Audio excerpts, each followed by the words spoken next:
Ici, la voix de l'Amérique.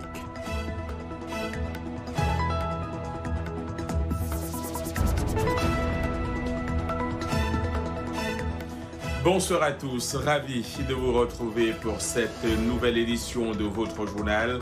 On commence tout de suite par les titres. Le Covid-19 continue d'occuper les devants de l'actualité. Nous ferons le point de la pandémie. Le nouveau coronavirus touche déjà plus d'un demi-million de personnes en Afrique et à travers le monde. La chloroquine, un espoir dans le traitement du nouveau coronavirus. Nous irons au Burkina Faso où une famille a fait le plein de ce remède antipaludéen, mais aussi de médicaments traditionnels. Le Covid-19 fait des ravages aux États-Unis. La première puissance économique du monde occupe maintenant la première place parmi les pays les plus touchés par le nouveau coronavirus avec plus de 82 000 cas.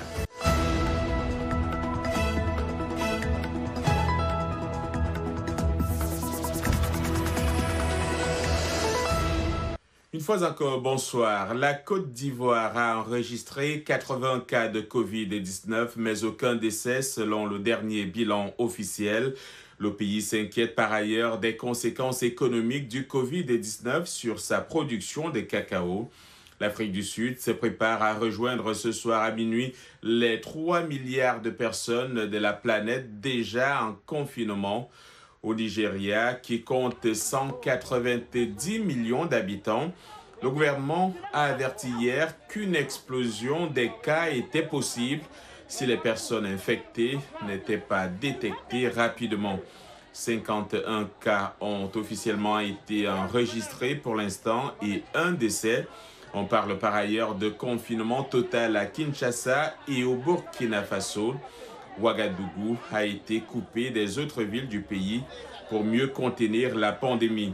Footballeurs et chanteurs africains comme Sadio Mané ou Youssou N'Dour se mobilisent également face au danger de la propagation du Covid-19 sur le continent où l'on compte déjà un peu plus de 3000 cas. 46 pays sur 54 sont touchés. Et le patron de l'Union africaine est en quarantaine après qu'un membre de son staff a été testé positif. La famille de Rasmana Ouedraogo a fait le plein de chloroquine, mais compte également utiliser des remèdes traditionnels pour faire face au nouveau coronavirus. La chloroquine est un médicament antipaludique peu coûteux utilisé depuis plusieurs décennies. Cependant, l'OMS, l'Organisation mondiale de la santé, a appelé à la prudence avec la chloroquine en raison du faible nombre de patients traités avec elle jusqu'à présent. Blanche Sanou. Les autorités sanitaires fondent beaucoup d'espoir sur l'utilisation de la chloroquine, un antipaludéen, dans le traitement du nouveau coronavirus, même si son efficacité est toujours en cours d'évaluation scientifique. Au Burkina Faso, plusieurs personnes ont déjà fait le plein de ces comprimés. Le jour où on va dire officiellement que c'est un produit agréé, on l'aura déjà sous la main. Je souhaite ne pas avoir à utiliser ces produits, mais si le cas se présente, que je puisse aussi dépanner d'autres personnes. Le Burkina Faso a enregistré plus d'une centaine de cas confirmés, faisant de ce pays le plus touché en Afrique de l'Ouest. Malgré les consignes de confinement et des mesures préventives existantes, la population n'hésite pas à avoir recours aux plantes comme solution alternative. Donc on retourne un peu aux produits basiques pour se soigner aussi.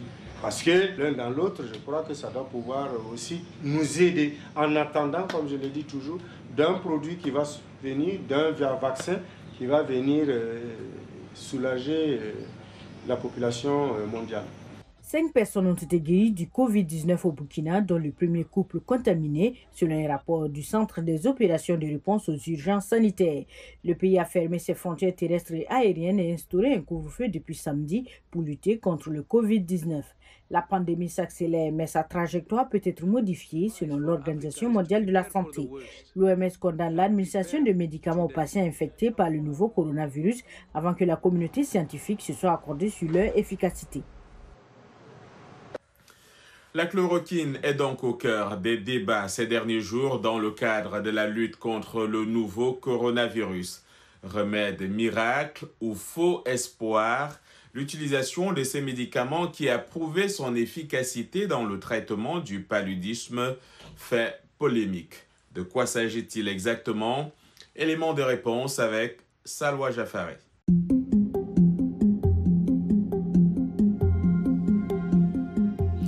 La chloroquine est un médicament prescrit depuis plusieurs décennies contre le paludisme, un parasite véhiculé par les moustiques. Elle est connue sous plusieurs noms commerciaux selon les pays et les laboratoires qui la fabriquent, Nivaquine ou Résoquine par exemple. Il existe un dérivé, l'hydroxychloroquine, mieux toléré, connu en France sous le nom de Plaquenil, utilisé contre le lupus ou la polyarthrite rhumatoïde. Les effets secondaires sont nombreux, nausées, vomissements, éruptions cutanées, mais aussi atteintes ophtalmologiques, troubles cardiaques ou neurologiques.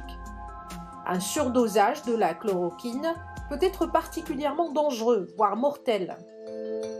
Alors pourquoi cet antipaludique suscite-t-il de l'espoir ? Dans l'attente d'un hypothétique vaccin qui pourrait être disponible dans 1 an, voire davantage, de nombreuses équipes scientifiques testent plusieurs médicaments existants et combinaisons de médicaments pour tenter de trouver au plus vite un traitement. Par rapport à d'autres molécules, la chloroquine et l'hydroxychloroquine ont l'avantage d'être disponibles, bon marché et bien connues, d'où l'intérêt particulier qu'elles suscitent. Pourquoi fait-elle polémique ? 2 publications, une chinoise et une française, font part de résultats positifs avec des essais cliniques, c'est-à-dire sur de vrais patients atteints du Covid-19. Mais de nombreux scientifiques et l'OMS en pointent les limites, notamment parce que ces essais portent sur trop peu de patients et qui n'ont pas été menés selon les protocoles scientifiques standards. Qui l'utilise contre le Covid-19 ? Plusieurs pays autorisent son usage contre le nouveau coronavirus, mais reste à savoir dans quel cadre. Par exemple, en France, l'hydroxychloroquine est autorisée à titre dérogatoire à l'hôpital sous la responsabilité des médecins et seulement pour les cas graves de Covid-19. Quant au Maroc, il a appelé les centres hospitaliers et directeurs régionaux de la santé à l'introduction de la chloroquine pour les cas confirmés. Les résultats sont attendus dans les semaines prochaines. Aux États-Unis, la FDA, qui supervise la commercialisation des médicaments, a annoncé un essai clinique étendu. L'OMS a aussi lancé un vaste essai clinique international.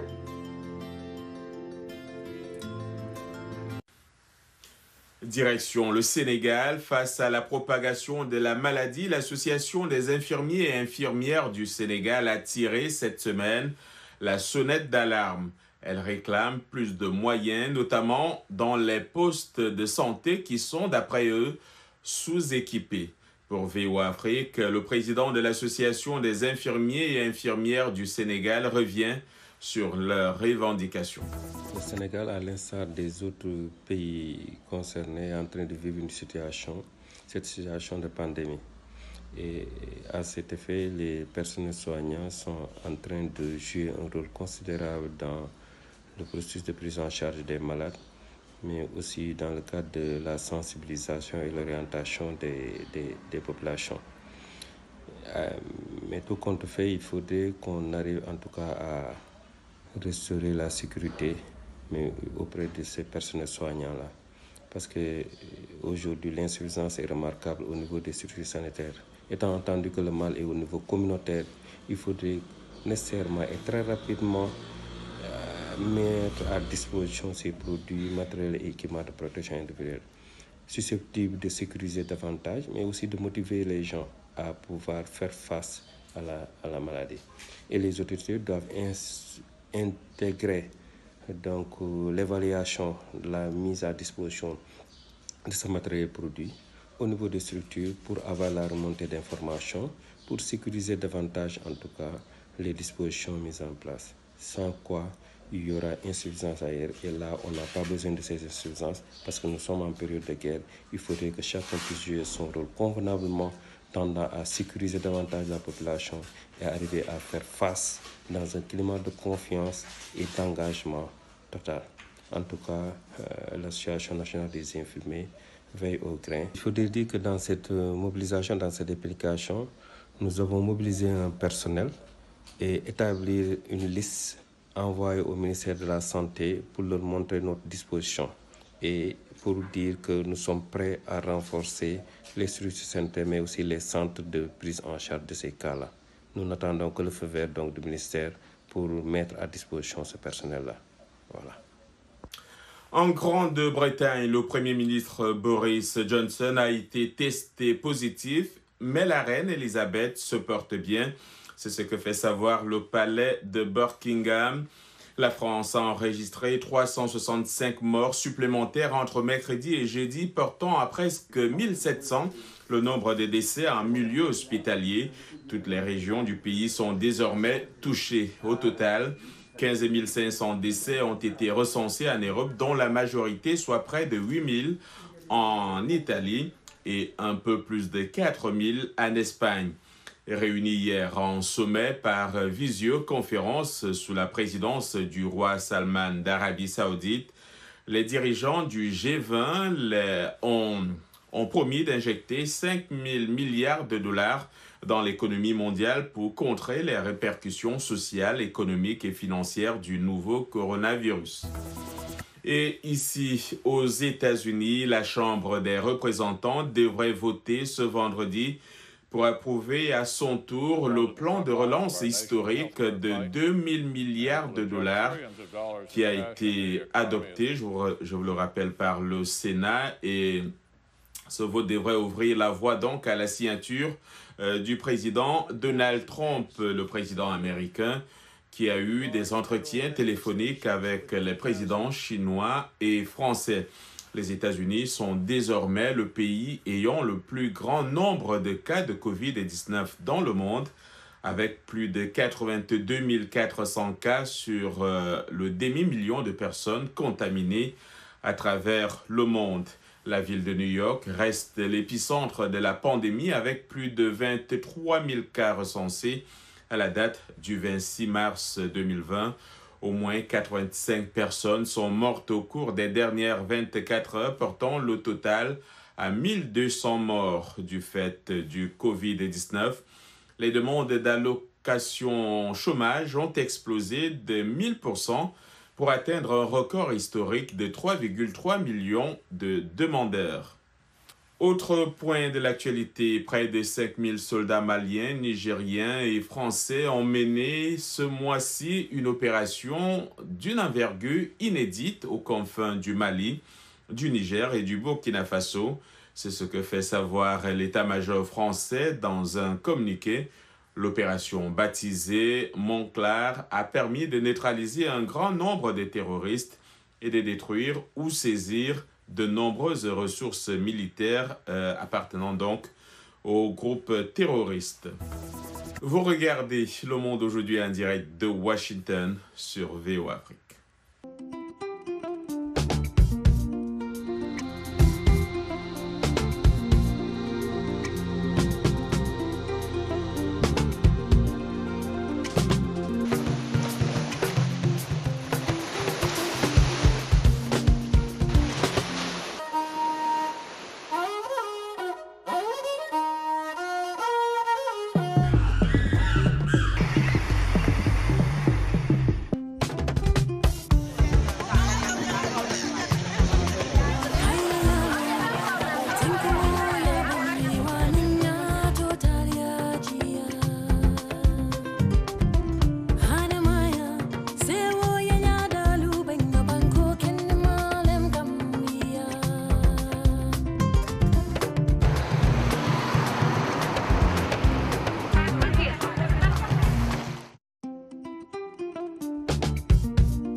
Merci de nous rejoindre pour cette deuxième partie du Monde. Aujourd'hui, John Lydon de retour avec vous pour ce journal. Allons tout de suite sur le continent. Comment les Africains s'adaptent-ils à la vie à l'heure du coronavirus? Eh bien, plusieurs gouvernements africains ont décrété l'état d'urgence afin de stopper la propagation du Covid-19. C'est ce que nous explique Yacouba Ouedraogo. Dans des villes comme Dakar, il est temps de s'habituer à une nouvelle normalité, alors que divers gouvernements africains ont déclaré cette semaine l'état d'urgence au milieu de la crise du nouveau coronavirus. Le président sénégalais Macky Sall a imposé un couvre-feu de 20h à 6h et autorisé les forces de l'ordre à interdire les rassemblements publics, fermer les espaces publics et limiter les transports entre les régions. Une autre des plus grandes économies d'Afrique de l'Ouest a aussi interdit aux gens de quitter leur domicile. En Côte d'Ivoire, le couvre-feu s'étend de 21h à 5h du matin. Tous les restaurants ont été fermés et il est interdit de voyager sans autorisation entre la capitale côtière Abidjan et l'intérieur du pays. La façon de voyager a également changé. C'est un cas de 44 places. Sindou Bakayoko est à la tête d'une entreprise de transport et il dit qu'il prend la moitié du nombre de voyageurs pour maintenir un certain écart entre les gens. Mais ailleurs sur le continent, de tels efforts de distanciation sociale ne fonctionnent pas. Dans la capitale de la République démocratique du Congo, ce chauffeur de bus Choulé a déclaré que le gouvernement devrait réduire les prix du carburant alors qu'il essaye maintenant de limiter à 10 le nombre de ses passagers. Mais avec des clients désespérés qui se battent pour des sièges, tous les bus ne parviennent pas à suivre ce principe. Le mardi 24 mars, la RDC a imposé un état d'urgence, fermant ses frontières et interdisant les vols intérieurs de passagers et le transport fluvial à destination et en provenance de Kinshasa. L'arrivée du nouveau coronavirus au Kenya a changé la façon de conduire les services religieux dans les divers lieux de culte de la capitale. Les catholiques de Nairobi s'abstiennent d'utiliser de l'eau bénite. Les musulmans ont cessé les nettoyages rituels et les temples hindous se sont tournés vers la diffusion en direct de leurs services. C'est ce que rapporte Rachid Ronald de VOA qui a rencontré des fidèles de ces lieux sur place. Adaptation en français de Nathalie Barr. À l'église catholique Don Bosco de Nairobi, les fidèles s'adaptent à la messe du dimanche en période de coronavirus. La Sainte Communion pour les 11 millions de catholiques du Kenya a été rendue plus hygiénique et l'eau bénite n'est désormais plus considérée comme sûre. Quand c'est à l'entrée de l'église, tout le monde y met ses mains.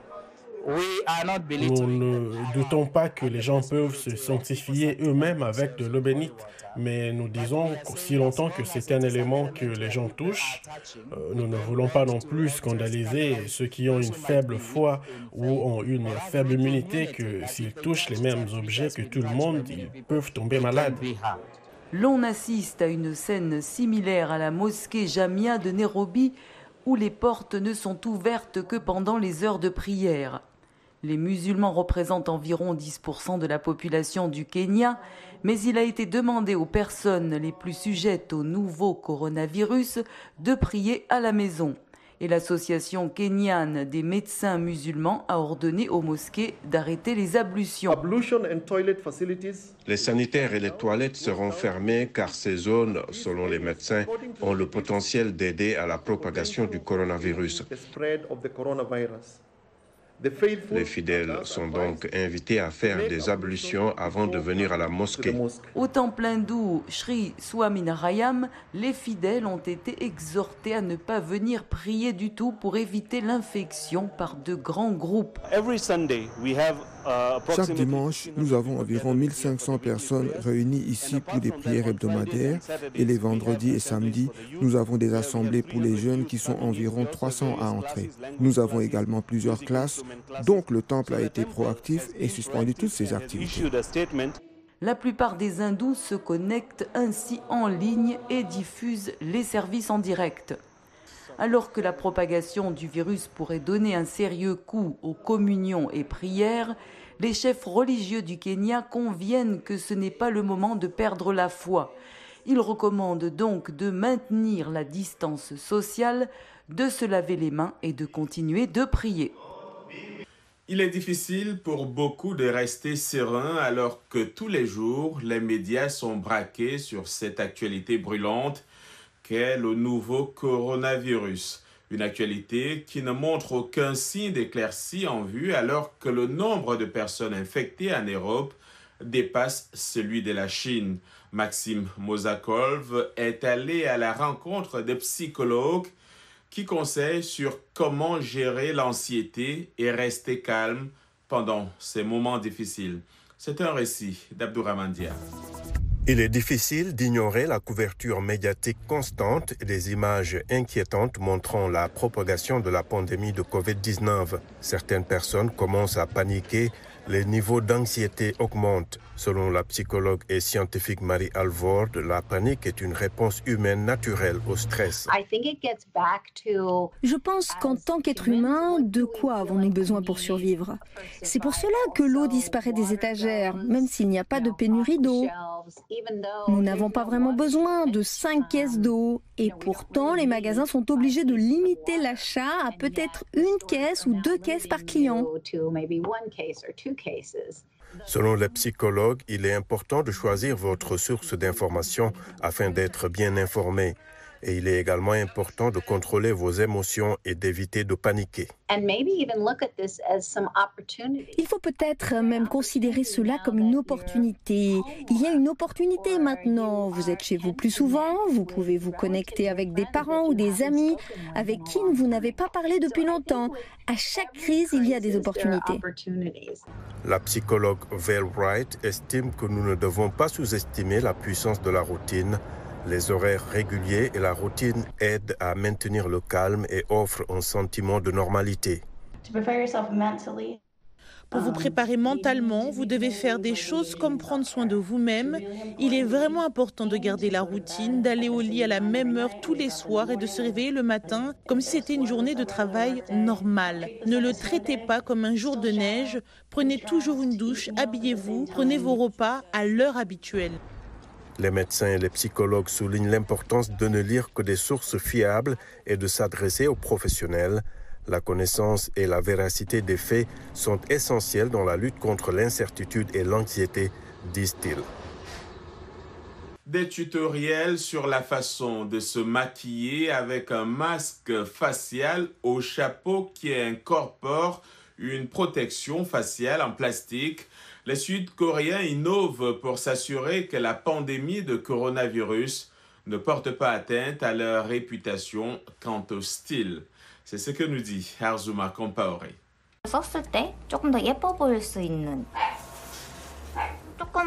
Pour la youtubeuse sud-coréenne Sunzi, le masque médical n'a pas à vous faire paraître si terne. Une touche de surligneur sur le nez, des tons de fard à paupières terreux, et il est temps de montrer votre charme. Les Sud-Coréens s'assurent que le nouveau coronavirus n'endommage pas leur réputation pour le style. J'ai entendu dire qu'il était très difficile d'obtenir un masque ces jours-ci. Moi, je recommanderais une teinte de type O, ce qui ne salit pas un masque, à ceux qui doivent porter un masque pendant 2 ou 3 jours. Le masque est certes une nécessité médicale aujourd'hui, mais l'avantage est que vous n'avez pas à vous soucier du rouge à lèvres. La créatrice de mode Park Young-hee rappelle également les célèbres groupes K-pop comme BTS qui ont rendu le masque facial à la mode. À présent, avec la rareté des masques, certains Sud-Coréens n'hésitent pas à se tourner vers d'autres moyens de combiner protection et mode. J'ai l'impression de communiquer avec d'autres personnes car le chapeau est transparent. Il va bien avec tous les vêtements décontractés et je vois également qu'il existe de nombreuses options de couleurs. Associer le chapeau noir à un sweat à capuche noire et ajouter un petit quelque chose vers le bas pour que le look ne soit pas étouffant. Pour Park Yeon-hee, il faut sortir des sentiers battus et essayer d'expérimenter avec des couleurs vives pour faire ressortir son masque. Et c'est la fin de ce journal. Merci pour votre fidélité à VOA Afrique. Portez-vous bien, protégez-vous et passez une excellente soirée.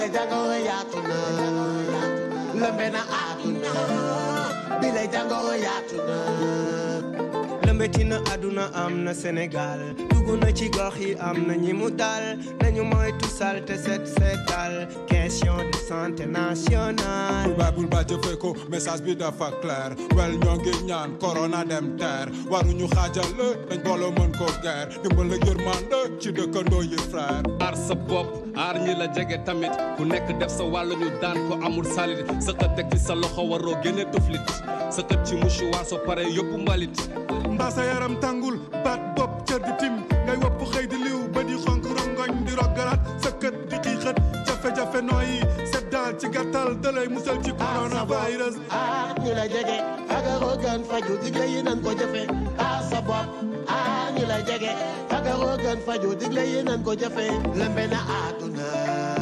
bile jangoro yaatu na lëmbe na àdduna bile jangoro yaatu na. Il est question de prévenir, évitons les débats puérils. L'heure est grave, tous unis, faisons un sur le ring. L'union est vitale, le respect des consignes, capital pour vos querelles de bas étage. Ceci n'est pas normal, vous dug du yon. Vos vidéos pour le buzz, des intox sur des intox. Ceci n'est pas normal, vous dug du yon. On parle de millions de vies humaines, le Sénégalais est expert en tout, mais à chacun son domaine.